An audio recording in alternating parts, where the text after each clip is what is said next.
Hi everyone, delighted with Raj's run then. He's jumped for fun. Do you know what, he's so genuine because he did very well to stand up early on, and actually it wasn't through, it wasn't through his jumping. He got knocked sideways by about 2 horses I think at one fence, so we went for a bit of room to try and avoid that, and we ended up finding it by going for a bit of room. But then had we been down the inside, we'd probably been behind the one that unseated as well. So it's one of those. It's just one in these races where there's a few that haven't got loads of experience. You do tend to get a bit of carnage somewhere. It's just trying to avoid it. We couldn't do that today, unfortunately. A really good run from him actually. Travelled through the race really nicely. Down the back, I was probably closer than I intended on being originally.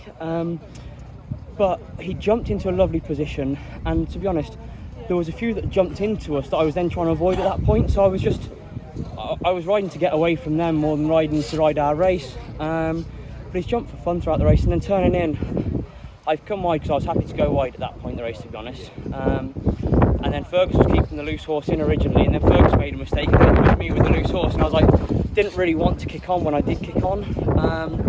But with the loose horse where it was, I needed to get onto the other side of it, and then if it did have a look around at running out, which it did do the last day it ran with the rider on as well, then we were out of its way. I thought it might carry us to the line actually, because from the back of 2 out down to last, it took us down to last. I thought, oh, happy days, but he's just not quite seen out.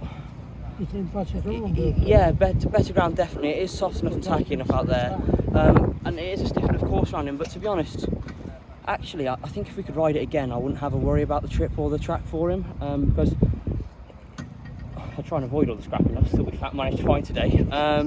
But I would definitely hold on to him for longer.